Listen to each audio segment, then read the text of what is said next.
hear you though. I'm streaming right now, so everything I say they can hear. So I'm not. Hello, everyone who's on the waiting screen.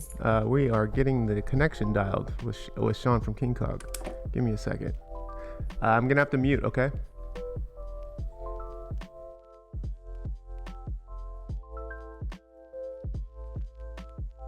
right, I think I can hear you now. Everything's gonna be okay. Can you hear me? Very little. Very little. Okay. Maybe try your volume. It's all the way up. Okay.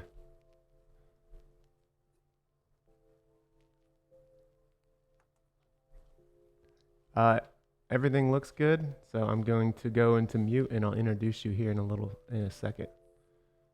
Just stay on the Everything looks good. stay on the line.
Shawn, mute your phone. Mute yourself.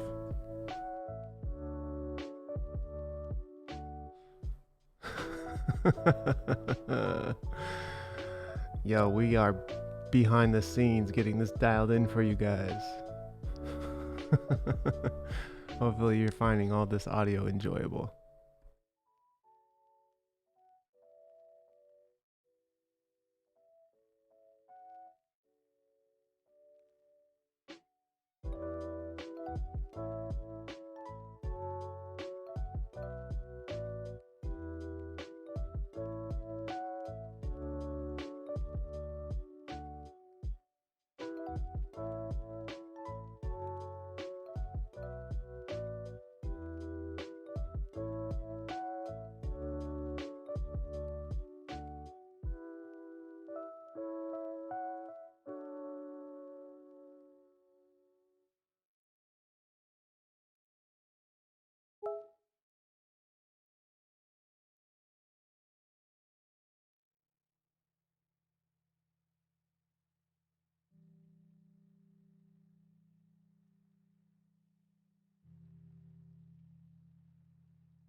Shawn, if you can, just mute your side. Mute your mic.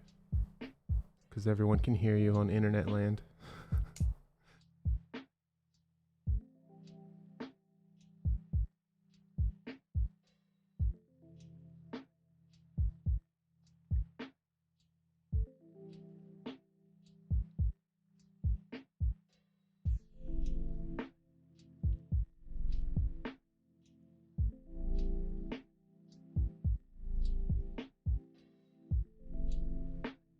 Yo, what's up, tall Asian Mike?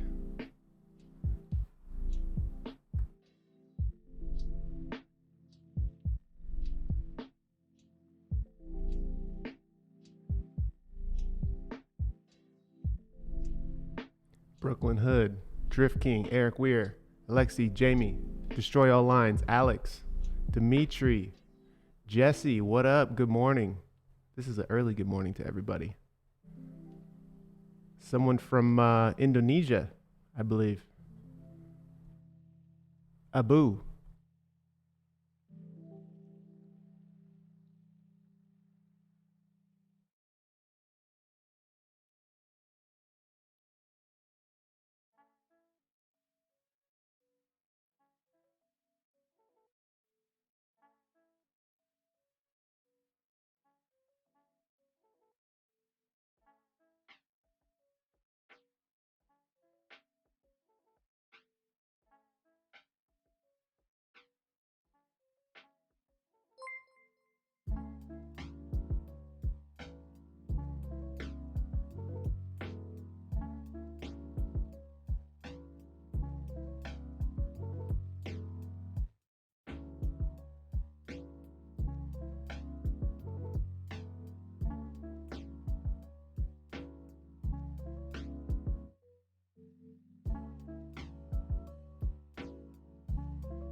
Oh, tall ass Mike is tall Asian Mike. I like that. That's what I figured. What up? Welcome. Frank James, good morning.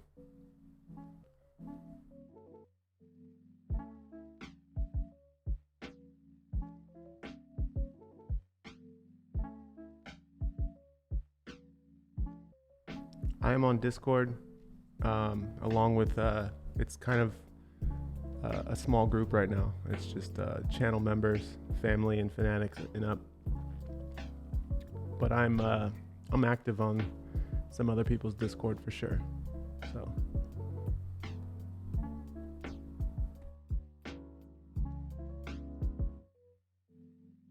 All right, this is the 1 minute countdown. We are about to start in 1 minute. 1 minute countdown. You know what I gotta do? I gotta hang my bike on this bike rack over here. It's like my Mr. Rogers routine. You'll see.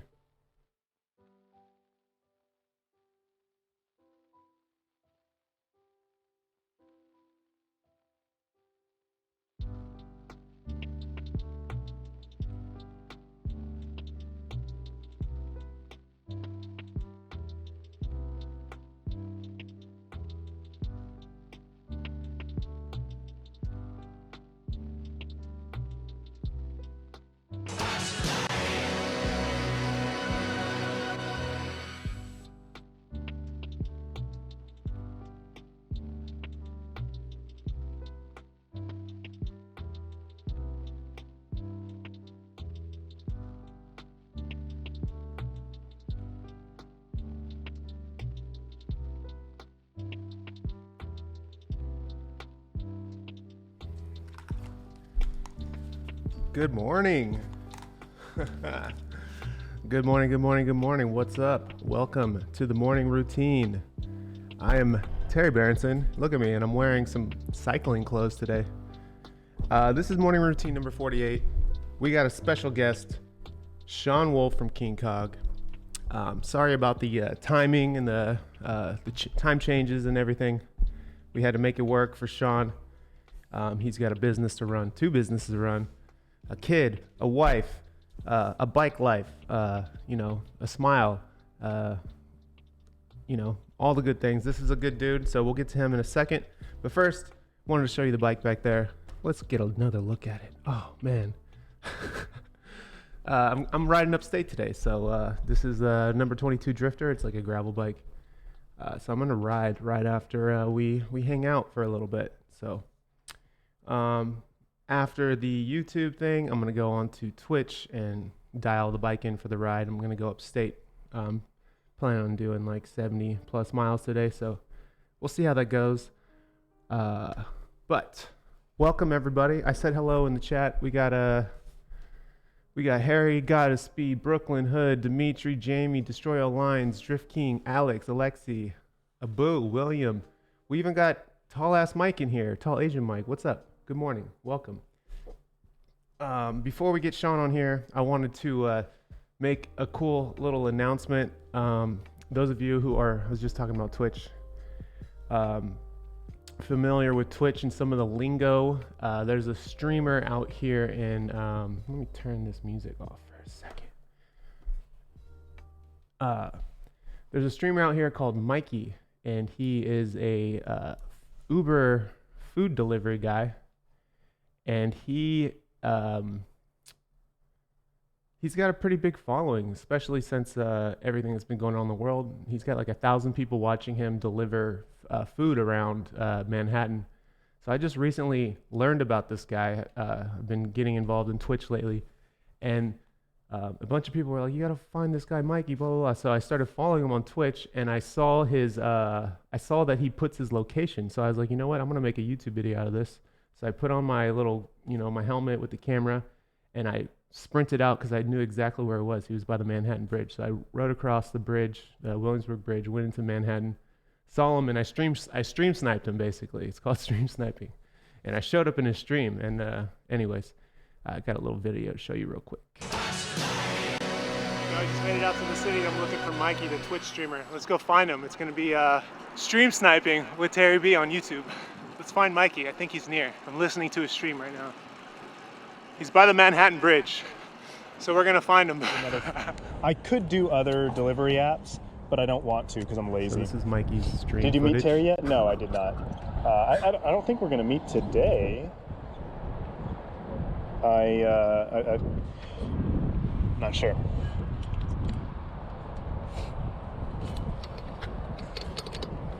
I thought we were gonna like discuss it privately. You know what the plans are.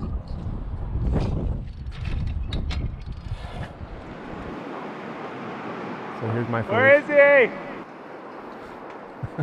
All right, we see him. I see him. Yo.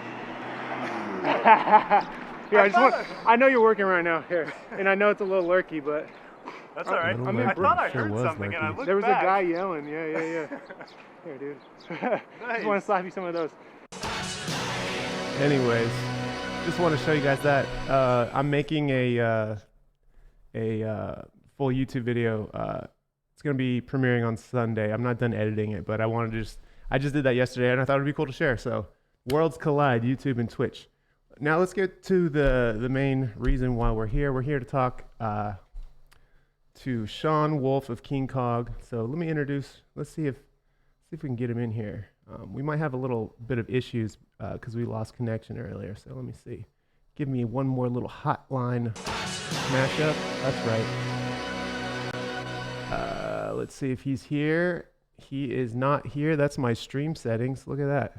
Look at that. That's everyone that's here. There's my key. All right. Let me get him in here. I'm gonna have to reset this. I think there we go. Look at this guy. We got Shawn Wolf from King Cog. So I met Shawn.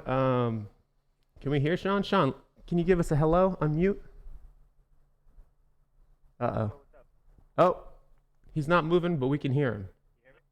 Yeah, it sounds a little low. That's okay. I think it might be on my side. Hello. Is that better? Oh, maybe this needs to go up. I can't see you though. You can't see me. Oh man. Avatar. Oh, that's too bad. I don't know what's going on here. Let me see. Maybe it's just freaking out. Internet things. That's one of the things with everything going on in the world that we got to rely on. We can't meet in person, so that's why we're doing these kind of hangouts. No audio on his side. Can anyone hear him? Uh-oh, I think we're losing connection. I can hear you. You can hear me. I can't see you anymore. I think your internet's not pretty spotty. Yeah. I can hear you. Can everyone else hear him? Give me a hell yeah in the chat.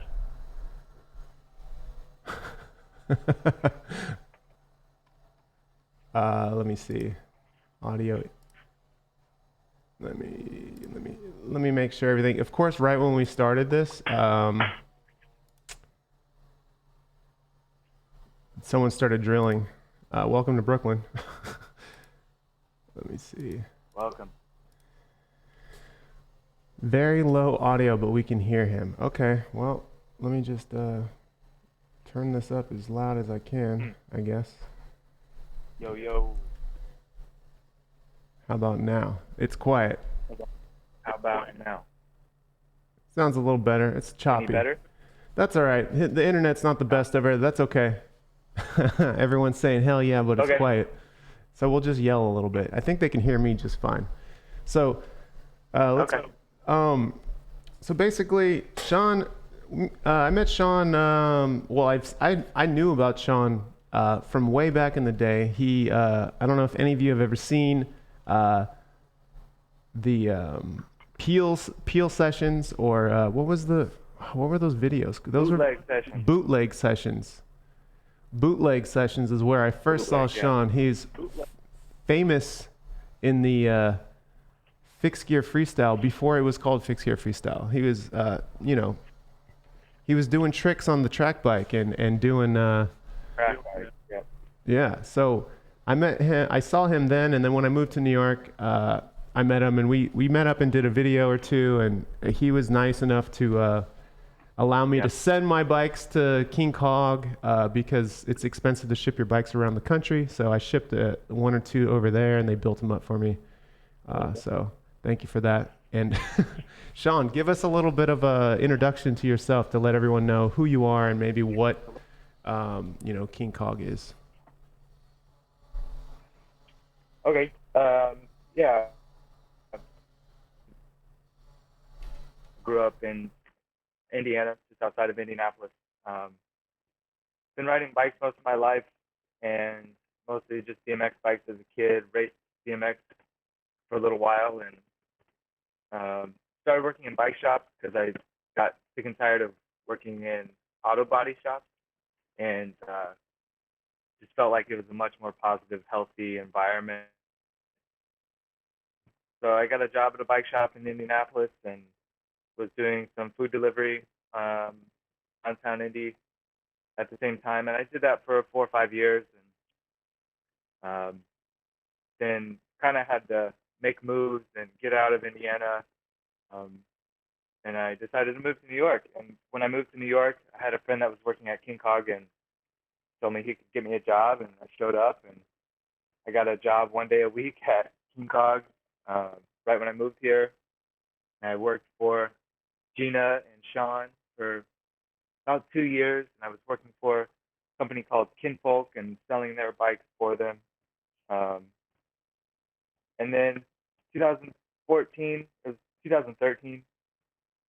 Gina and Shawn decided they were going to move back home to Oakland and that the shop was going to shut down. And that was pretty sad. I was pretty sad. And it was like they were just going to pack everything up, move to Oakland, and reopen King Cog in Oakland, and the Brooklyn store was going to just be closed. So, we didn't want to. That was a terrible move, right? that was. I just want to give everyone a backstory on King Cog. King Cog was right next to Meeker, and Meeker is where they used to have this big, huge group thing on Thursdays, right?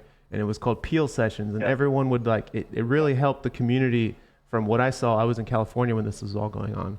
Really helped the community kind of grow in Brooklyn, in New York. I felt like it brought all these people together, and it wasn't just people who rode track bikes. There were people who rode BMX and skated as well in the same Yeah. spot. So it like really felt like it created this kind of vibe. So with King Cog leaving, I feel like that really would have, that was like kind of the glue. It seemed like for me. Sorry, just giving everyone a little backstory on King Cog. Yeah, no, I mean Gina opened that shop in 2005 in this teeny tiny little storefront, um, and she was only selling track bike parts, Kieran bikes and Dino 75s and Arrow spokes, and that was all pre get your shit on the internet days, and she was doing something super super unique and was literally the first track bike specific bike shop in New York of modern times. I'm sure there were some shops in New York that had track bikes, but not in the sense of that's all they did.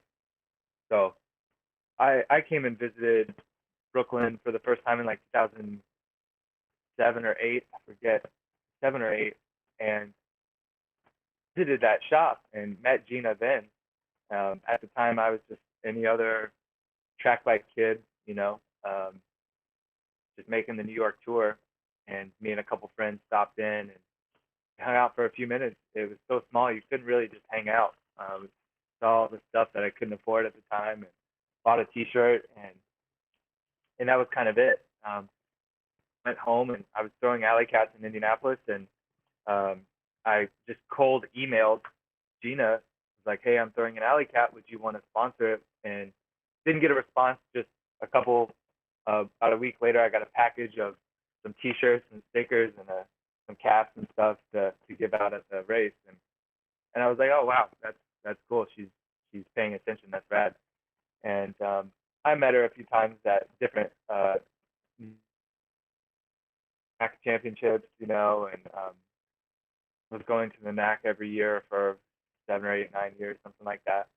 And would meet her there and chat with her there. She'd make fun of my Blink-182 tattoos, and that was kind of how we met. So when I moved to New York, they gave me a job. 2 years later, they're moving to Oakland. They had a baby, um, Tallulah. She was very young at the time, um, and it was time for them to move back home and be close to her family. And they were going to close the store. Um, Long story short, we figured out a way that I could take over the store here in Brooklyn, and they could move all their stuff to Oakland, and just continue on the shop, and kind of keep that community glued together. Like you were talking about, it would have been a real tragedy to see another shop go, because at the time there were just shops closing left and right, and it's still happening today. Just about every winter, at least 1 or 2 shops close down in New York, and it's just kind of sad. So anyway, we figured out a way I could keep it going, and they have their shop, and I'm running this shop. And a couple years after that, my wife and I decided we needed to open another store. King Cog was serving a certain, subset of the community, and there were a lot of people that just weren't getting what they wanted out of the shop, and we wanted to provide that for the community. And so we opened up another store and called it Sun and Air. It's on Driggs Avenue to the Williamsburg Bridge, and it's a little bit of a different shop. It's more of a commuter-oriented bike shop, full service. We had a full cafe for the first 2 years and kind of dialed that back recently. I love the But cafe. it's a really, yeah, it was great. Unfortunately, we just don't have the space to run both efficiently. So we kind of dialed it back. Still serve some hot coffee and stuff from Variety Coffee, but not the full espresso service anymore. It just took up a lot of room, and both of the sides of the business were kind of sacrificing a bit. And we saw coffee shops opening all around us and bike shops closing, and we just wanted to kind of refocus on the bike shop. And I think it's been really good. Still having coffee is really nice. Makes a nice community meeting place, but it's a bike shop at the end of the day, and that's what the community needs, and that's what we want to provide. So we're pretty happy with how it's working, or how it was working pre-corona. It's totally different now. Both shops are totally different now. But yeah, Yeah, that's a quick history. yeah, definitely. I was definitely going to get into. I guess we can talk about that now. The way that. Yeah. So those of you, there's the typical people who are watching this stuff are not in New York. A lot of them aren't in New York. They're all over the U.S. and Yeah. international, really. So in New York, because of everything that's going on, no one's allowed to work unless you're considered an essential business. And Yeah. so everything shut down, including bike shops for a few days. And then basically the food delivery people were still... shops- Yeah, go ahead. Sorry. Bike shops were never shut down. Oh, I thought they Bike got shops were shut deemed for a couple essential hours or a from the day. beginning. Oh, okay. I guess it was up in the air for one day on a Monday. Yeah. But it was pretty early in the morning, Monday morning, that they deemed essential, and we never shut down. Both shops stayed open the entire time. And because of that, now you guys are totally within the law, and you guys are like not that you're doing anything wrong. You're actually providing for the community, because there are people. Well, first of all, there are people who depend on delivering food. People are getting food delivered in New York to eat. There's that part of it, and you're making sure that these food delivery people's bikes are working. On the second part, these people who are delivering the food need to work, because they're not going to, it's really hard to get employment, especially in that position. And a lot of these people who are delivering food don't always have the access to that kind of state and government support. I don't know how else to word that. And then, so you're serving like double in that way, in my opinion. And then on top of that, bike sales. This is where I want you to chime in a little bit on all this. I know that because of all this, especially in New York City, where no one really has cars, so no one wants to take the subway right now, because everyone used to take the subway and the trains. No one's really working as much. They're working from home, and they need to get out. And I think it's exploding. I mean, I see it on the roads. There's so many people riding bikes right now, like way more. And I know that sales are crazy up. I've seen articles. You want to tell us a little bit about that? Yeah, it's a silver lining in all of this, and I keep reminding myself and all of our employees that it's a privilege to be working in this time when so many people can't or are forced to work from home and that sort of thing. Sorry, we got some folks at the door. 1 second. That's all right. He's at the shop. And we open up at noon. You mind waiting a few minutes? What's going on? Oh yeah, I'm just like. This is normal bike shop. Yeah, setup no here. problem. I'm actually gonna mute him for a second. This is normal bike shop situation. We're closed right now, and people still want to come in. Obviously, it's like people depend on these things to get around, and they need help sometimes, even if the shop's closed. If they see someone in there, they're going to try to get in. So, and Shawn's a good dude. I've been in the shop when it's closed before, and I've seen him stay open a little longer and, open early, like what he's doing right now. He's probably helping a lady with a flat or something, I imagine.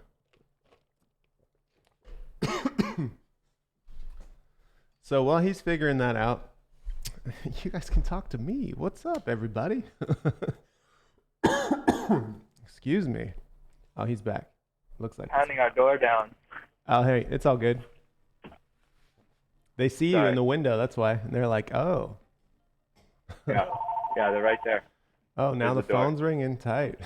You guys are booming. See, we were talking about business.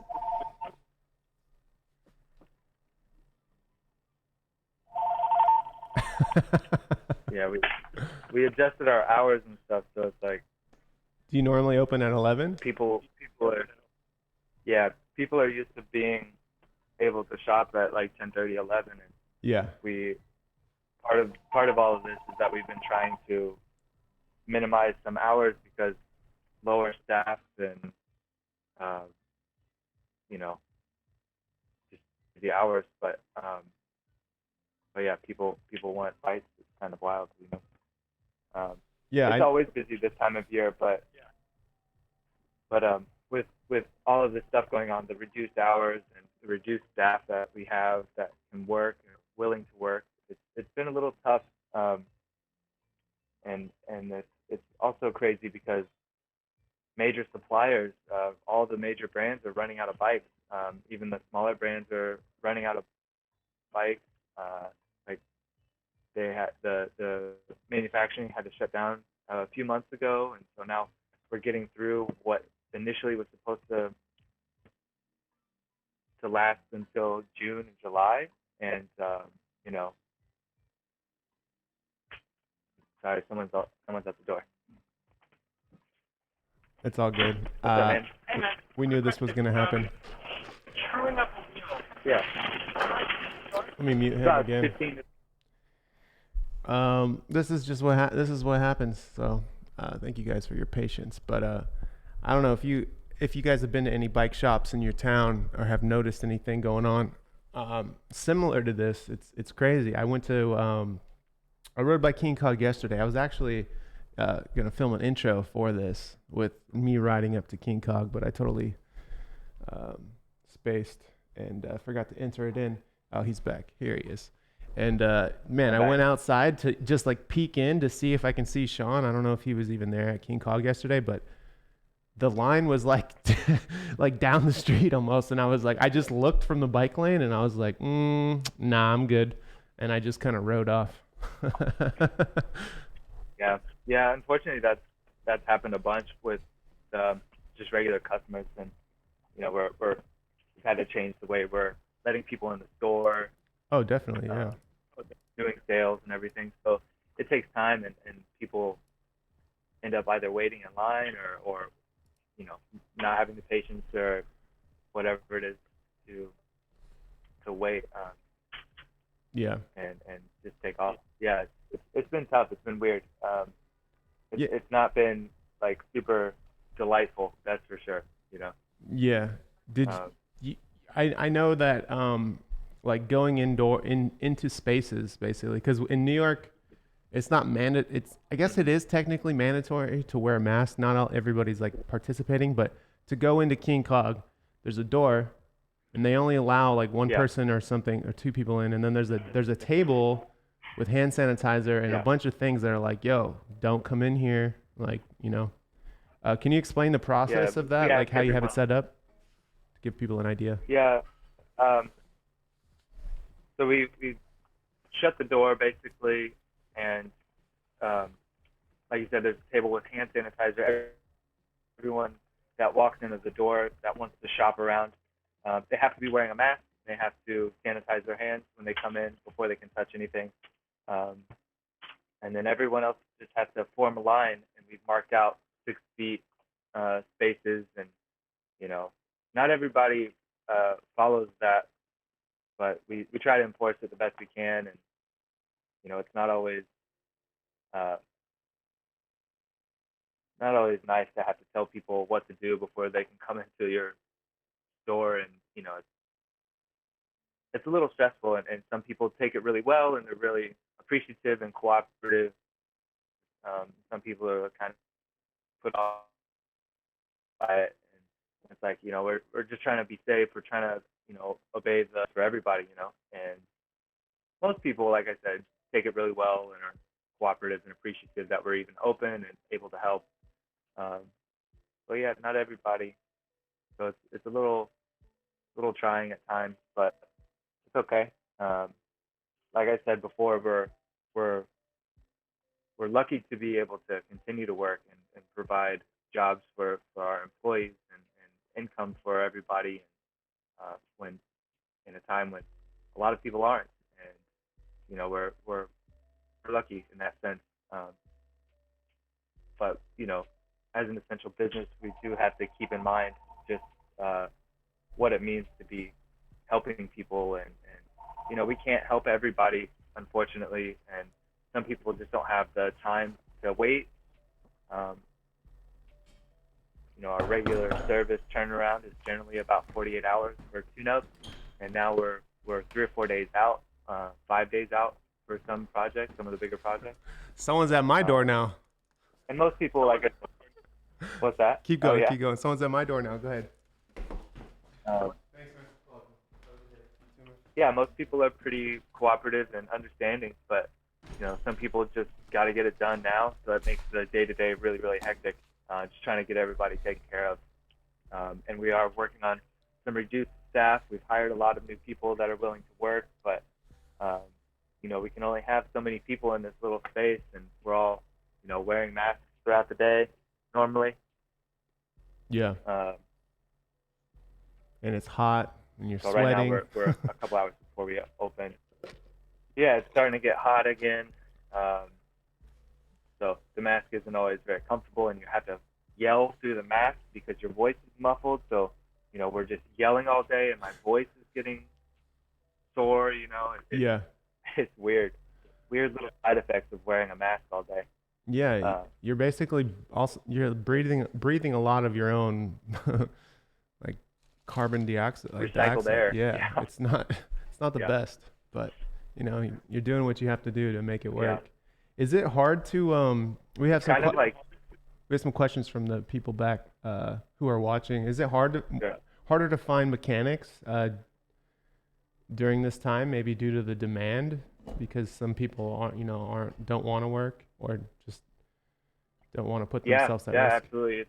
It's extremely hard to find qualified bike mechanics in general.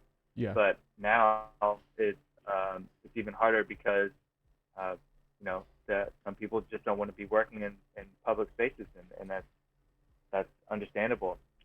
Yeah. It's frustrating when some of your folks are not exactly willing to work or have made different decisions and concessions for their safety, and you have to be understanding of that, and they're making choices for themselves and respect that choice. And but it's a little tough to want to help everybody out and get things done. There's only so much that we can do. Yeah. We want people to be able to ride their bike safely. First of all, a lot of what we're doing is quick repairs for safety's sake, like brake adjustments so people can stop, stuff like that is totally a necessity to be riding safely. Yeah. We're not doing the normal spring tune-ups for road season because road season's canceled. We're not doing a lot of the normal big overhauls for the summer because a lot of people aren't riding outside or aren't training in the same way that they were for mountain bike season or road season or track season. So all that stuff has been canceled. So we're getting a lot of commuters, people that do have to get around town that don't have cars, don't want to take the train, like you were saying, and that is driving new bike sales too. It's crazy. Yeah. Do you find that there's do you find that some of the people are buying bikes so they can get to work? Because I know it's hard out here with no work. You know what I mean? Like, so people who still have work and are like, I'm not gonna take the train, and I'm not, I'm gonna ride my bike. Yeah. Or I'm gonna ride a bike. Yeah, absolutely. So they're kind of new. There's a lot of restaurants. Yeah, definitely. I mean, there's a lot of restaurants that are still, doing takeout only or delivery only. So a lot of restaurant workers are still working. Yeah. A lot of the wait staff and stuff like that aren't working, but the kitchen staff and management, they're all having to go to work, and nobody wants to take the train. I ride under the JMZ line every day on the way home to work, and normally the trains are just packed. You just see heads on heads, and now it's just empty cars. Oh yeah, you can see through the windows of the cars. Yeah, because the JMZ is elevated. Yeah. And I ride under it every day, so I always take note of it. And yeah, it's empty most of the time. um, Yeah. because no one wants to be stuck in a tin can with everybody, you know. Yeah. Uh, Exactly. so yeah, the bike has definitely become the mode of transportation people most prefer, because you're out, you're by yourself, you're generally away from people. Um, Even in a crowded bike lane, it's it's better than being 2 feet from somebody on the train. Definitely. But yeah, suppliers are running out of bikes. Like, we can't get bikes until June potentially for a lot of our manufacturers, June and July. So for the next 6 or 8 weeks, we're not going to be able to get bikes anymore from a lot of our manufacturers. Wow. So And it's that's kind of crazy. and that's because this is also like going into the industry a little bit from a little bit that I know. This time of year is when bike companies usually put out their 2021s, right? Like they do a shift or a change. Yeah, a year ahead. Yeah. Yeah, for whatever reason, the industry is a year ahead. The model year is a year ahead. So new bikes coming out this summer are called 2021, and it's confusing to most people, because you can still buy a 2020 bike right now, but technically that's last year's bike, because that was released last summer. So Yeah. it's a little weird. And they I release wish it the industry around would fix that.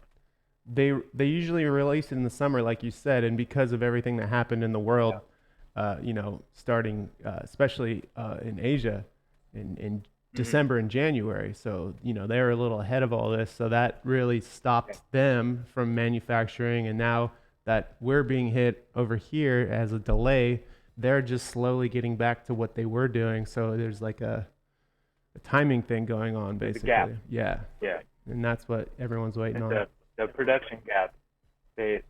We've run through the inventory that was supposed to last the industry until the middle of summer, when 2021 bikes are available, or at least the second wave of manufacturing hits the states. But because everyone to the bike for transportation, they're out of stock. Everything's out of stock, and it's not every single bike, but that low to mid-level commuter bike, all gone from every manufacturer until June or July. Yeah, the entry level bike. I mean, that kind of shows the market what's going on. There's a lot of people getting into riding. Maybe it's their first bike, or they're just commuting. Yeah, the person that was just at the door, their first question was, what price range are your bikes? And we used to have bikes that were as affordable as $420, and now we're stuck to bikes that are $575 and up, essentially. Yeah. It's rough, all those entry level bikes are just bought up. We're having trouble finding people certain sizes. Smalls and mediums are all gone. The few extra larges and larges. So if you're 6'1" and up, you can still get a bike. But your average person, it's getting harder to find average size bikes. So Well, now I know not I really can. sure what's going to happen in the summer with like the second wave of production. If Yeah. that's even going to come or happen, or a couple manufacturers are like, we're not making 2021 bikes. We're just going to continue 2020 models for the next year, and there will just be 2022 bikes in 2021. They're just skipping it. So that's kind of weird. Yeah. They're going to skip it. Yeah, some of them are. I mean, that makes sense, I But- guess. If they're so back behind, it'd be easier just to keep everything, I don't know, if they're using jigs or whatever, all the same. And then they're just like, no, we're going to keep it Yeah. with this. This worked last year. Yeah. What else we have a list here. We hit a couple good things. Let's talk a little bit about, I know this is about King Cog, but it'd be cool to hear a little, or tell people a little bit about Sun and Air. And you mentioned it briefly, but Yeah. basically I want to start by telling everyone that King Cog, from my perspective, when I was still in California, and this is probably before the ownership switched over, I knew about it from the online store, and I was like, whoa, fixed gear shit, like fucking bikes. It was like punk, Yeah. and like it just looked fucking New York to me. I was like, this shop is sick. Yeah. And then Yeah. slow, you know, you mentioned it, like it wasn't hitting the right, wasn't hitting all the right notes for people who were coming in trying to buy a bike. So you opened up another shop, and it totally has another vibe, right? Yeah. Yeah. King Cog is definitely very track bike and vintage track and road oriented. Definitely has, you know, some punk roots. Gina and Shawn both live that lifestyle, and that's what attracted me to it. Just like minds, you know. Yep. And that's why I was so stoked to come work for them, and just I was honored to be working at King Cog when I first moved to New York, and you know, they made their move, and I was to continue it because I thought it was just such a big part of the community in general. And but yeah, a few years into it, I changed the shop to a very service oriented bike shop, and we were doing so much tune-ups and just, you know, service and overhauls and custom bikes and all this stuff, and it was kind of growing from its track bike punk rock roots, and Maturing. you know, there was this whole there was this whole community that were just looking for regular bikes, commuter bikes, regular, you know, get around town bikes, not vintage track bikes, not vintage road bikes. So they weren't looking for a carbon Calvinka, both. Yeah, like the one behind. Yeah. Yeah, or this. Dude, look at that bike right there. We got to do a quick before I let you off. I know we can't take all your time today, but continue on. I think it would be cool to give us a little tour too when you can, once you're done with this. Yeah, I can do that. So yeah, my wife Anna Maria and we decided that there just wasn't enough space to do it all in that old King Cog space on Graham Ave, and to give some frame of reference, the whole shop was 950 square feet, so pretty small. And decided that we just needed to open a new store, a whole different kind of concept, an idea, a different feel, to kind of reach that community that was begging for commuter bikes and sensible bikes to get around town.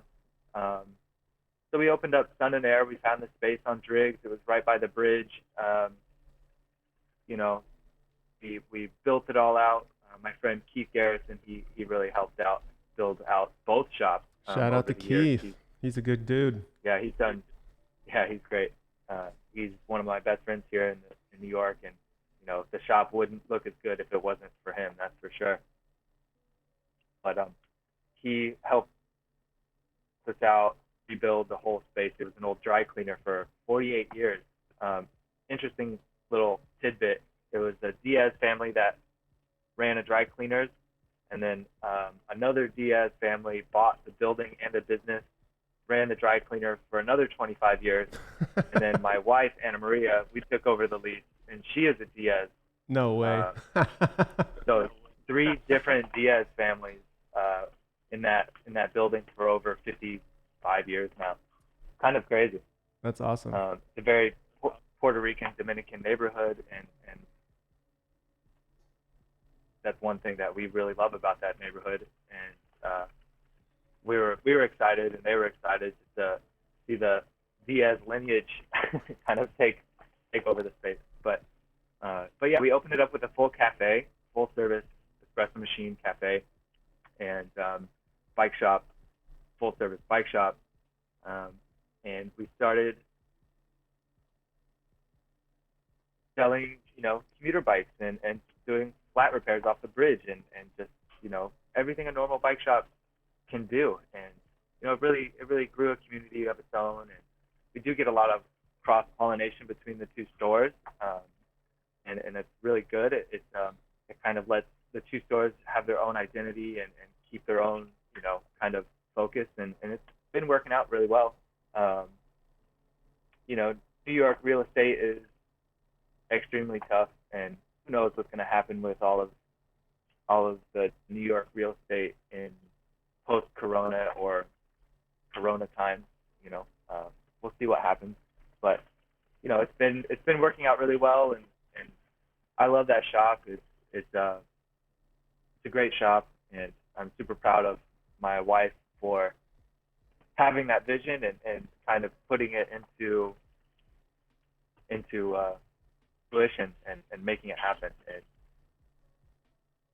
she's done a really great job with that shop, and I've kind of just been the one who is there to support the bike shop side of things and make sure the service department is running. And you know, the cafe was kind of one of my dreams to have a cafe.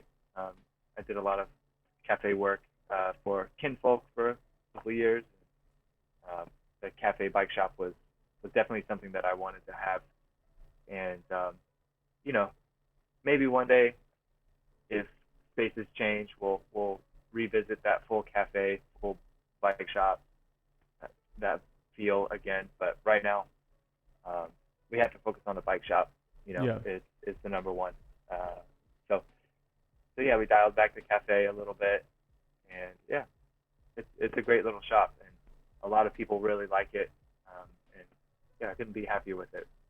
Yeah, the location of But it is, Sun and Air is perfect. It's right there. You get a lot of foot traffic, and then you get a lot of traffic from people going from Brooklyn to Manhattan because you're right by the most popular bridge to ride over, the Yeah. Williamsburg Bridge. And then King Cog just moved from the original location on Graham to Grand, which is also Yeah. a really good location. I feel like. yeah, the Graham Map location, Gina moved there in 2007, if I remember correctly. She moved to Graham, actually the space right next door to it, in 2007. She was there for 3 years, and then she moved right next door to 453 Graham. She was there for 3 years, and then I took over for 5 years, was there for 5 years, and then that lease ended, and we were just outgrowing that space completely. So Yeah. we had to find a new place, and we wanted to be on Grand because there's a big, huge bike lane now, and this was when the L train was going to shut down, and that never really happened. So they restructured the road, and a lot of people were pissed off because it took a lot of parking away, but you know, it prioritized buses and bikes for the shutdown. So we were excited to be on Grand and be on that thoroughfare, and it's been twice as busy at least, you know, just with normal foot traffic and the amount of people we can help out because the space is a little bit bigger. Yeah, and the way yeah, that it's the been a way that positive. they changed Grand. I remember I have a friend who's like slightly involved in the politics and local politics in Williamsburg, and he was telling me about it like Yeah. before it happened. He's like, yeah, they're getting rid of parking. Yeah. They're gonna put a bike lane. They're trying to make it, you know, more foot traffic and bike friendly because business on Grand isn't always that Yeah. good. And I feel like now that they have slowed the traffic down and gotten rid of parking spots, it definitely feels more lively. Yeah. It feels like people walk around. There's way more people riding around, and it's also safer to ride. Well, that's slightly debatable. I don't want to talk about that, but safer to ride because there's a bike lane. And you know, it just makes it more approachable for everybody, who, especially people who are just getting into riding. You know. Yeah, for sure. It definitely helps us out, like just putting fresh people out on a test ride. There's a protected bike lane right in front of the store, so definitely eases some of that tension and lowers that barrier of entry a little bit, and they know they can just ride on a little blocked off area for the most part. Yeah. And as I speak, there's a van parked in the bike lane. Yep. That's let's see if we can see it. Yep. It's in. So in order for the van to get in the bike lane, it has to run over like plastic barriers, basically. Welcome to it's New safe. York. The loading zone. Yeah. Interesting. Yeah. Very interesting. It's okay. But It's you know, it's been a good move. Yeah. with those. For sure. Why don't you give us a little little tour if you can. The video is a little shaky, so Sure. if you can hold on things for maybe count to 10, you know, Okay, and I got then you know, like a little slower, and maybe we'll be able to see it. Show us some of your bikes, Okay. some of the shop, because Shawn has a beautiful collection of bikes. He's even when I feel like he's had like 5,000 bikes, they're all fucking super sick. He'll still go and show up with another like 3 sick ass bikes out of nowhere from like the 90s. How many of these zip bikes do you have? Right now, just 2. This one's my favorite. Right now, just 2. So yeah, I've had 4 or 5 now. So those are Well, the 6 those are maybe. the soft rides, right? The zip? No, No, that's not a this soft is ride. this is their own design. They made the initial 2001 had a soft ride beam attached to it instead of this full carbon beam. Yeah. This is all made in Indianapolis by Zip, but they used to use the soft ride beam, which I'll show you one of those in a little bit. And it's got the and I'll show you the differences. It's got But the sweet ass wheels on it. Beam is totally integrated. Ah, I see. Yeah, so it's totally different than the soft ride. It's a similar concept, but a little different. Yeah. And this bike is specifically a track bike, which is much, much, much more rare than like the 2001 time trial bike or the triathlon bike. Yeah. This one has no cable routing. You'll see right here, there's normally like a little cable port that pops out for the rear derailleur. And then up here, there's no front derailleur mount. Ah, okay. That's pretty cool. It was made for the Argentina Olympic team. Hi. See, we're closed, and people just opened the door. Hi. Sorry. It's okay. Here, so do you accept credit card? I thought not to buy one. So is it? Yes, we accept credit cards. No problem. Okay. And what's the average price? Right now we're kind of limited on bikes, so it's like $500 to $600 is the cheapest bike we have right now. A lot of manufacturers have just run out of bikes, so all those entry level bikes are just gone for another 6 or 8 weeks. So good. But you mean like 500-600 good bike? Yeah, a really good bike for $500 or $600. Okay, so you'll help him to choose if he comes. Yeah, of course. So it just happens outside, right? Yes. Very good. Okay. Thank you. You are open to what time? 7 o'clock. Yo, someone dropped 500 in the Bye. super chat. Someone super chat 500 so we get that $500, $600 so- cha-ching sound. That was sweet. All right. This is another really good one. Let me turn this around. Yeah. I actually got this frame from Jason at Affinity. Yeah. Yeah, yeah. I don't know if you remember. recognize that one. Yep. That thing used to be hanging up right behind my head. Yeah, it's a beautiful bike. It's pristine. He took care of it. He said he only rode it a couple times. And then this is my daily rider right now. All City Macho King Yeah. with the mullet, Oh, shit. Is that I knew. Axis? Aaron chainring. Look at the Aaron Yeah. chainring. Is that that's a special Pretty King Cog? cool. He made some just for you guys, yeah? Yeah. We've Hell- done hell yeah. a special color with Aaron the last 4 years now. All the bikes. But that's the newer one. Yeah, so this is a shop. I have a kind of a funny collection of 3000 wheels, Dude, all the zips. all Zip 3000 wheels. I think your internet router must be towards the back of the shop because the connection's way better now. Oh yeah, good. It is in the back of the shop. Oh, well, there you go. So this is one of my bikes that I keep out here. Just a old Cannondale track bike. So nice. Got synergy. And this is an old Aaron chainring that we did with him, black and blue splash from last year. Yep. And yeah, I ride that one quite a bit still. And then this is So dope. Serrata is so sick. the Coors Light Serrata bike, road bike, you know? Yep. and I put 10 speed red E-tap on it for 11 speed. Of course you did. Sorry, That's dope. some old zip crank. I think it's Pretty fun. cool that you can just throw E-tap on whatever bike and it just works. Yeah. I mean, you end up with like funky little braze-ons like this that aren't used anymore, but Yeah, but you couldn't do that with Shimano stuff. You'd have to like zip tie or right, shit have or wires tape and it. stuff. Yeah, This shit's ugly.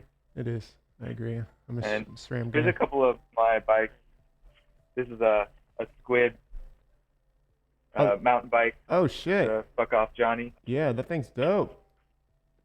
Yeah, it's cool. I painted the frame for it. And then this is the soft ride I was talking about. I'll show you that real fast. Oh, we went vertical. This one's kind of wild, so I'm gonna pull it out real quick. Yeah. So this is probably one of the craziest bikes aside from the 2001 track bike. This is a Damn. Serrata made dual 650 soft ride track bike. So here's the soft ride. So you see how different it is. Yeah, definitely. Carbon beam. So the idea behind that is it's supposed to give And you then a little bit of cushion, right? A ton. It squishes a bunch. It sags a lot. Perfect for putting power down. Yeah. So if you see the nose of the saddle is pointing down. Yeah. Oh, because when That's you because sit you have on to it. account for the sag. Yeah, Because when you sit on it, it levels out. I see. And you can kind of adjust. And you see these little marks right here. Oh, yeah. So when you sit on it, you can see how much it's actually sagging just by Wow. those marks. I see. It's kind of wild. But yeah, that one's cool. Yeah, you got to ride that around every once in a while, dude. Little zip wheels. Yeah, that one's crazy. But yeah, the old Coors Light stuff. Super into the Coors Light, Yeah. Serrata team You guys made your own Stuff. King Cog kind of version of it. version, right? The colors are perfect. Yeah. Yeah, I love it. And here's one of the caps that we made with that Coors motif. Yeah. I have the white long sleeve shirt. Yeah, that was a good one. Nobody liked it because it got dirty, but It I did liked it got dirty really easily, but I wear dirty shirts. I don't care. So more. yeah, these are some of the air chainrings we made. Yep. Those are The available. black and blue. Those are available on the store. I think I have it. They're mostly sold out. Oh, well, there you go. I'm gonna We drop kept it. a few to People sell in store. Yeah. But People are asking. We got 'em. So I'm going to drop the link in the chat Sure. for everybody. Hopefully, some of these we get some people to check it out. So the website to this King one's Cog is cool. in the chat, and also the online store. I'm gonna drop that in the chat too, but you can find that on the website as well. And then it's just a big cartel. It's in there. So yeah, someone has a question for you. Damn, the I got BMC it. is so sick. BMC with some Envy wheels. Yeah. Yeah. So What's the question? someone earlier, let me see. He was asking, oh, did you ever post on Pedal Room or Saddle? I've submitted a couple of my bikes, but not everything. Okay, so maybe they might have seen one of these bikes or something. There, someone said. Because the internet's Yeah, here I feel watching. like my Cannondale was on it. So I gotta go to the dungeon now. Yeah? Is this the bathroom? Where are you taking I've us? had to move a lot of my bikes out of the shop because there's just no room for them, and I'm not selling them anyway. So Oh, you took them out of the Gotta go shop so down here people real don't fast. ask to purchase. yeah.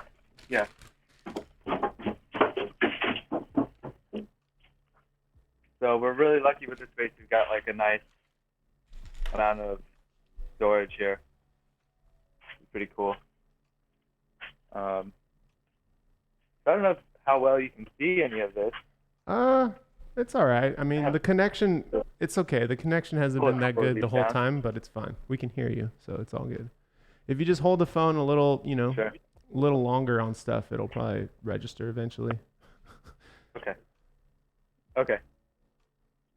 This one is a really nice Waterford track bike made in Waterloo, Wisconsin. Damn. If you're not real familiar with Waterford, it's the Schwinn family. When the Schwinn name brand was sold, the Schwinn family, Richard Schwinn, continued building bikes under the name Waterford, and they continued to make all the Paramount level Schwinns, which are all the really nice handmade bikes. Yeah. So that one's really great. I love that one. I didn't know that. That's really cool. All handmade in the USA. And then this is kind of a bike that got me here. This is a bike that I can never sell. The Samson? Hardly ever ride anymore, but it's a Kinfolk track bike. Oh, it's a Kinfolk. It was one of the first 5 bikes. Yeah, one of the first 5 bikes that they made with Kusaka, their frame builder in Japan. Yeah, and it's kind of what started my relationship and friends work that led to me moving to New York rather than the West Coast. And yeah, that bike is super special to me. This is my other 2001. This is the road bike. Oh my God, you got another one? I like Yeah. I like that it has, what does it have? The road bike Odyssey version. Twisteds on it right now? Yeah, it's got commuter pedals on it. I love Little that you're cruiser commuting pedals. on that. Full carbon G commuter. You got the perfect This saddle is my on there, touring huh? bike. Yeah, I love the flights. Yeah, me too. The flights are great. This is my Kinfolk touring bike. Sick. When's the last This time you used that bad The boy? 10-year anniversary bike for Kinfolk. Swift camp out last summer. Hopefully yeah. we can do those again kind of flat right responsibly. now. Yeah, I hope so. We'll see. This one's kind of weird. I'm not going to talk about this one too much, but it's a pre-Cannondale track. That one was on eBay. Everyone thought it was fake. Turns out It's real? It was it's real. It was a personal project for one of the Cannondale frame builders in late 80s. He wanted a track bike. They didn't make a track bike, so he made himself a track bike. And then a couple years later, the Cannondale track came out. So it's kind of cool. That's pretty sick. It's got these funky dropouts, all kind of Weird. custom-made, homemade dropouts. Yeah, that's the. If I saw that, I'd be like, that's not a Cannondale, because Cannondale usually has that weird, like, really long dropout that looks like it's gonna snap off. In fact, I think a lot of them break there, right? Yeah. Yeah, but this was one that they kind of chopped up a road dropout Yeah. and, machined steel plate dropouts to bolt on to the road dropout and make his own track bike. It's cool. Brian and Keith are in the chat. Keith says hi, and Brian. What's up? And Brian says, show him. Brian wants to see the piece de concept. He said, show him the piece de concept. We'll get to that. That's at the end of the line. Okay. There. This is a Kinfolk road bike that I built for their grand opening of their second store. It's got a full Seguino 75 group. Yo, that rear wheel with though. Aluminum disc. Dude. Pretty cool. Seguino 75. It's pretty rad. Really nice bike. This is a crazy pursuit bike from Serrata. 650 front wheel, 700 rear wheel. Yes. Does it bar It's a funny spin one. though? No, it doesn't. It's got full horns on it. Shit. This is my wife and I's Serrata tandem. This is cool. Hell I love yeah. this bike. We love riding that bike. Got cruiser bars on it. Kind of our city cruiser, dynamo hub, and 650B drum brakes. That's a fun bike. That's This is rad. my Serato Thai road bike. Pretty cool. Oh yeah, you usually ride Bunch that of Zik stuff on it. TFTI, yeah? Yeah. That's the TFTI bike. Built myself a new bike that I'll be riding this year if that happens. But yeah, I love that bike. I heard Comfy TFTI bike. was on Zwift this year. Oh, damn. Not gonna join that.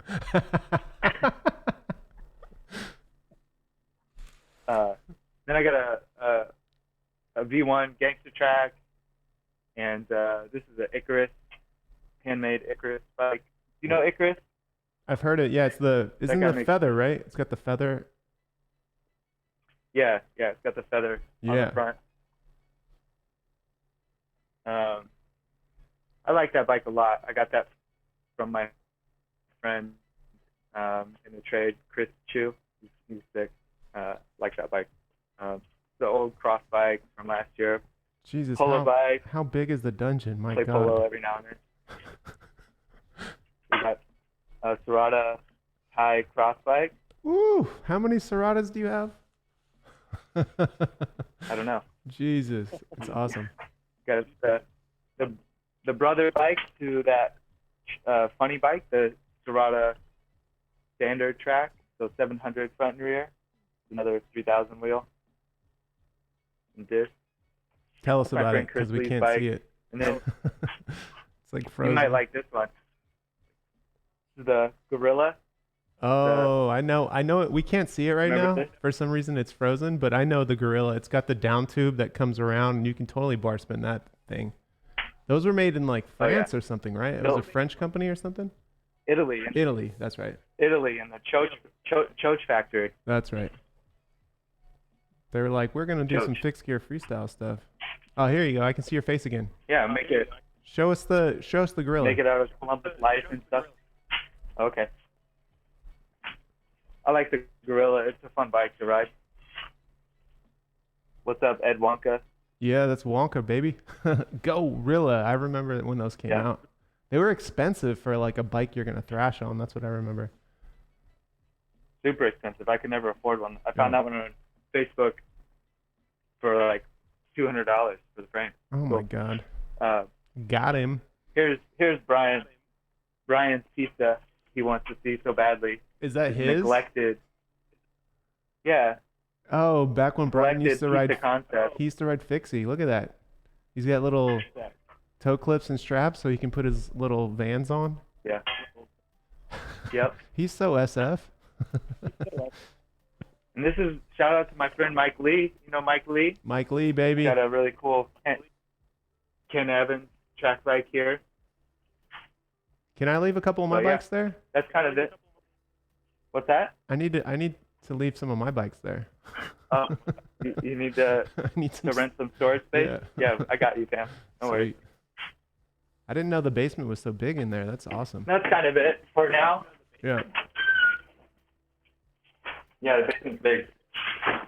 It was packed full of bikes, but like I said, they're all gone. Yeah. I'm gonna But rename. yeah, that's kind of it for now. I might rename this video Shawn Wolf Shawn Wolf of King Cog's bike collection. Fucking crazy. Well, Kyle Kelly has a bunch of photos from when he kind of shot a bunch of photos when he was here last, Yeah. and still waiting on that gallery. You with every Love you, single Kyle. one of your bikes. No, he took a bunch of photos of the shop collection, my collection, all of that. Yeah. But Kyle Kelly's been I forgot to show you. mentioned on the stream before. Some people know who he is, and they want to do one of these with him. Of course, Yeah, he's a good guy. Kyle's the best. He's the best. I was going to show you this. I had to move a lot of my collection down here because it was just taking up too much space. But this is a bike box full of zip wheels. A bike box full of zip wheels. Yo, you have a Yeah. problem. You have a problem. Yeah. That Love that neon, old zip wheel. the neon green one's The fucking 3000s sick. are, yeah, that's a good one. And I'm always collecting, so if you're holding, let me get it. Let me have it. He needs every colorway. I'm trying to find the pink ones recently. Somebody out there who has them Someone probably has won't one. let off. Yo, I was riding home. This isn't Zip, but I was riding home last night through Bed-Stuy, and this dude was Mhm. on a track bike in front of me. I was like kind of racing home pretty fast because I had a friend over drinking a drink on my stoop. So I was like, oh, I can like have a little social time, you know, socially distant social time. So I was like sprinting home, and I saw him on the side. He had two tri-spokes, front and back, the head threes. And I just yelled at him. I was like, tri-spokes. Those were probably mine. I sold my head 3 set to somebody fairly recently that I had on the BMC. Oh, maybe it was him. Probably him. It was cool. I had never seen anyone like that, like a bike that flashy in my neighborhood. So at least someone just hanging out. I've seen people ride through, but he was just sitting there. Anyways, That's cool. thanks for showing us the collection. That's one of my favorites. Yeah, sure. What were you Part gonna of the reason that I collect all this stuff is to like pass it on and show people how cool some of this old stuff is. And a lot of it's not for sale, but it could be bought for the right price. Yeah. You know, I'm pretty attached to a lot of it, but I let go of a lot of really nice bikes over the years. Just yesterday, we sold a DeCordy road bike that was full Campy C record, small wheels, beautiful, beautiful bike. And the guy walked in, he was like, damn, that's a nice bike. I want that one. And before I even knew it, transaction was over. And Yeah. I definitely felt like, a gut punch. But, you know, that's part of why I collect it, is to pass it on and show people how cool all this old stuff is. And Yeah. just how special it all is compared to a lot of the high production manufacturing today. Even though there are some brands out there making some really great stuff right now, it's never going to be that old classic steel, you know. That 90s It's special. shit, that weird 90s shit. Yeah. Yeah, especially that. Zip is coming back with some of it though. They're definitely like leaning on some heritage right now, which is cool to see. Bringing Yeah. back some of those colors and stuff. That's cool. It's super fun.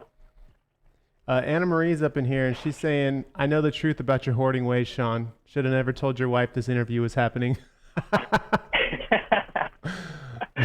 Busted. Stream sniped. She's very accepting, and I love her for that. She knew about that before we were married, though. Okay. She knew the So. baggage you had already. Yeah. She just never knew which were mine and which were the shop, technically. And That's a good way to do it. Confuse them. yeah, camouflage.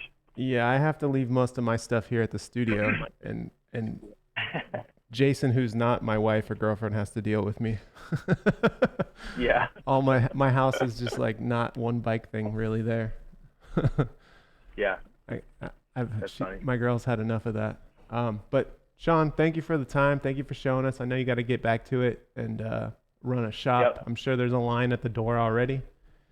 Not yet, but there's people passing through, Yeah. trying to see if we're open. Is there anything you need to you want to say before we get out of here, so we can conclude? Yeah. I mean, one of the number one things is like the shop employees that have been working through all of this crazy stuff, and you know, keeping their heads up and trying to stay positive throughout all of it. I can't thank them enough, because I couldn't do this all by myself. And Anna and we couldn't make this work if it weren't for them. The shops wouldn't be here. So as much as the shop is mine, it is theirs, and I truly appreciate all their hard work and their time and effort and patience with all of this, because it is difficult. And I applaud them to no end and give them so much credit to the shop working right now. And I just want to say thanks to everybody that works for us. They may not be watching this right now or even know this is happening, but if they this later, thank you very much. Yeah, And with that, thank you. there's people knocking on the door. It's all good. Thank you for staying open, and thank you for helping New York, man. You guys are definitely making a difference with not one but 2 shops. If you guys are in Brooklyn, check out Sun and Air. Check out King Cog. Shawn, thank you again. We'll get back to you soon. I'm sure I'll see you soon. I'll be poking my head or waiting in line to say hi. Anyways, have a good day. That sounds good. With that, I'll see you later. With that, I'm gonna be right back, and we're gonna go to a quick break, and then I'll wrap up with you guys. So see you in a sec.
All right, we're coming back.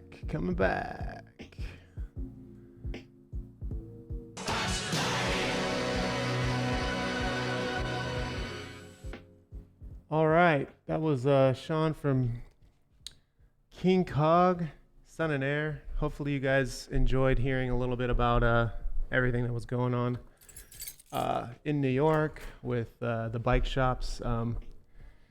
His bike shops, a little bit of the history, and you know, kind of he's definitely providing and helping out everyone here in New York by you know, keeping the shop open. So we thank you guys for doing that. Let me get to some questions. I know I couldn't really take too many questions from him. He was on a limited time schedule, so let's see. Someone was asking about. Actually, let me show you. Let me show you King Cog. This is. I dropped the link to this to the site, but this is their website. So this is kind of the space that he was doing that the stream from. So here's a better photo here on the site. As you can see, they got a nice long floor plan full of bikes, and obviously you can't walk in like this right now, but you can still go and check out what they have. They have a really nice collection. As you saw, he's got some rare things as well, but they do all service here. So and if you want to check out their stuff, here's a link to the store. They do have some stuff here. It looks like a lot of it's sold out. Oh, this one's still available, but this is looks like this is a cross chain ring. But they got the merch. They got the Arn chain rings. And you guys were asking about the Arn chain rings. Let me show you about Arn. I think it's Arn 44 or something. 444 Arn. So this is Aaron. He makes a lot of things, but he's really known for his chain rings. And I'm pretty sure he's out of the Boston area. So you can check out his stuff here, and I'll drop the link to the Arn stuff in the chat. He makes good stuff, and he's a good dude as well. So that's in the chat. And yeah. Let's see. A few people have asked about the jersey. Okay. This jersey, man, this jersey is loud as hell. And this is, let me see if I can find it. I don't think it's available anymore, but not Chaz. Jersey. You guys are familiar with Chaz? Yeah, I think it's all sold out, but I'll show you here. I'll put a link to Chaz's personal stuff here. Chaz out of SF. You guys might know him. He is, he writes for MASH. Does good stuff over there. Maybe one day we'll have him on the show. Let me see if I can find a project. Yeah, nope. Okay. We'll go back to the store. Our photo projects, maybe? Nope. Yeah, so this is kind of his signature little, his style of like scribbles he's been doing. So they still have these these caps are sold out too. Damn. Basically, this is the matching cap to this kit that I'm wearing. So this was only available for a few weeks, and you can find everything you need to know about Chaz here. I think he's got. Yeah, he's got information here, so that's where I got the jersey.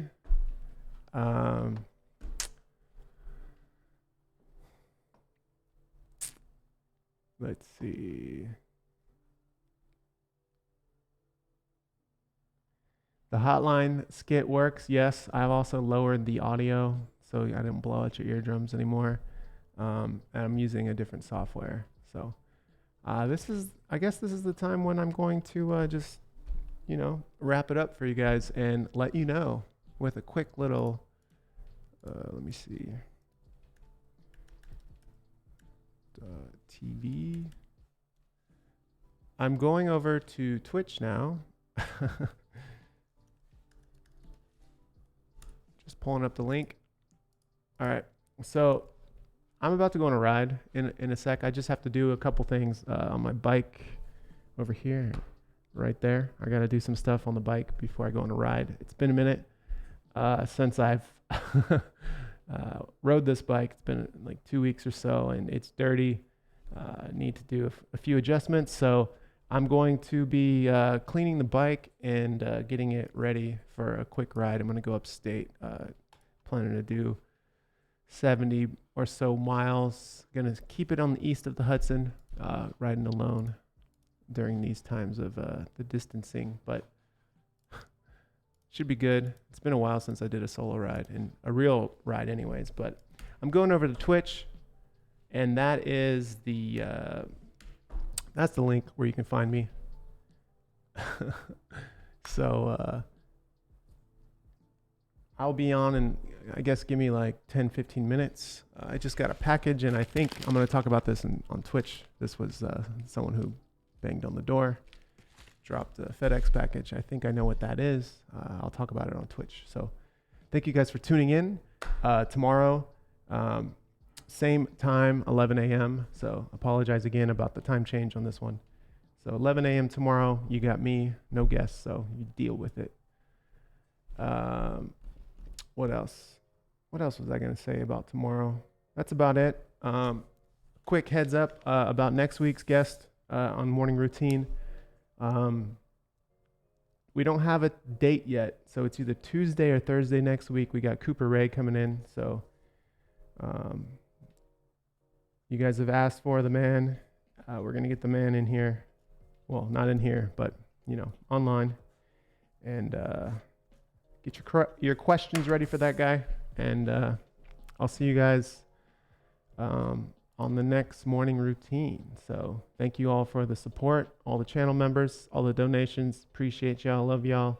And I will see you guys on the next upload. See me on Twitch. Peace.